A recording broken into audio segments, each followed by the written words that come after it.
at 11 when she came to live with my family to support with household activities while my parents' work travels and schedules became really busy. She wasn't really my auntie, but in Nigeria, to show respect to older men and women that we knew, we call them uncle or auntie. My Aunt Regina was a retired cook. She was widowed, but she had grown children who had families. And so she was looking for a way to keep herself busy and engaged during her retirement. Over the time that she was with us, my family enjoyed her warm and exuberant personality, her ability to lovingly reprimand us when we were being naughty, but what I loved about her was her cooking. Every day, my Aunt Regina would whip up the most delicious dishes. And as a foodie that I was, I showed my appreciation by asking for seconds. She often called me Olivia Twist. Now, after high school graduation, my parents will let my sister and I know that we will be moving to Canada to join my brother to study. And while we were really excited because finally we would be away from parents, we would be independent, there would be nothing, there would be no one telling us what to do, I was very worried. How was I supposed to spend 4 years away from home when I could not cook? The one time I was told to boil a pot of rice, it ended up coming out as porridge. Best believe we ordered in that day. Now, I said this in passing to my auntie, and I just said, it's fine, I'll survive, I can always have cereal. It's just 4 years, it'll go by quick and I'll be back. But that didn't sit well with her. And the next day, while I was watching TV, she called me into the kitchen to assist. My first task was to peel and chop garlic cloves. It was very odd, and I didn't want to be there. I'd rather be watching TV, but my aunt persisted.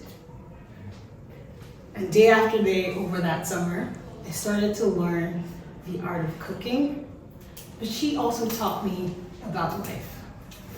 You see, cooking, like life, for you to be successful, you need to do a lot of preparation and pre-work.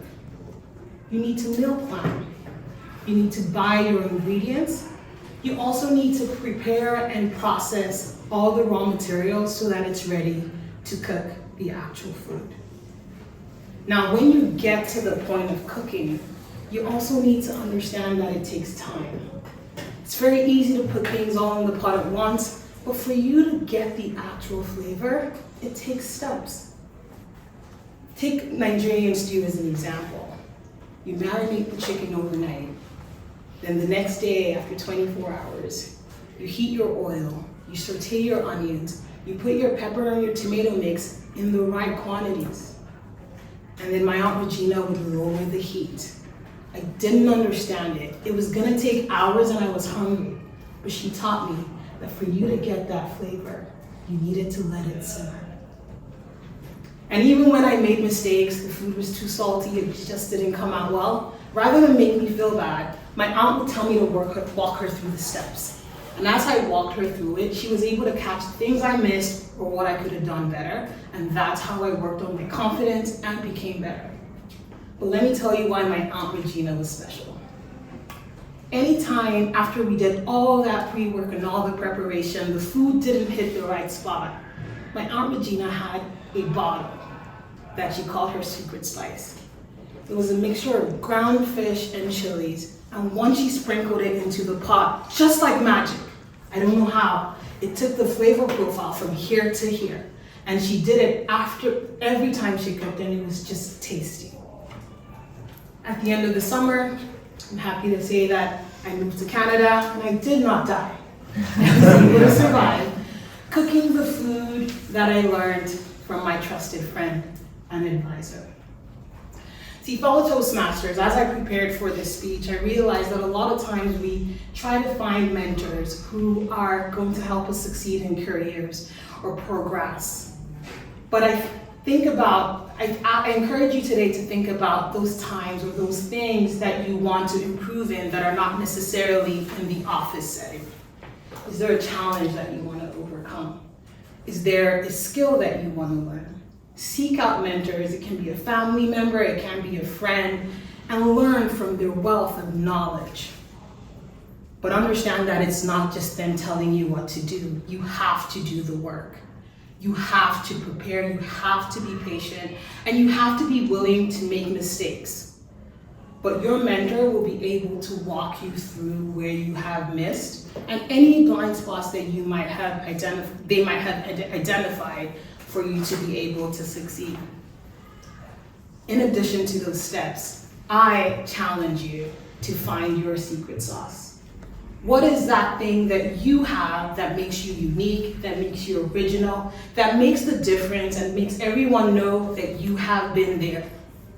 It can be just sprinkling a bit of humor when things are tense, or it can be asking a little more detail about a person and their family. That way, your presence is felt. So my Aunt Regina is no longer with us. She passed in 2019. And over this weekend, I fondly remembered her as I was hosting my friends to a wide array of Nigerian dishes that I cooked. And as we laughed and as we talked about life and wined and dined, I couldn't help but think fondly about my aunt, who was really proud, who would be proud of me.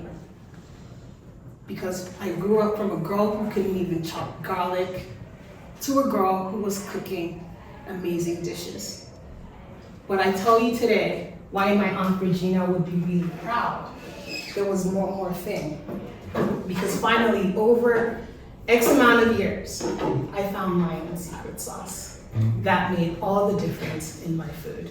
Thank you.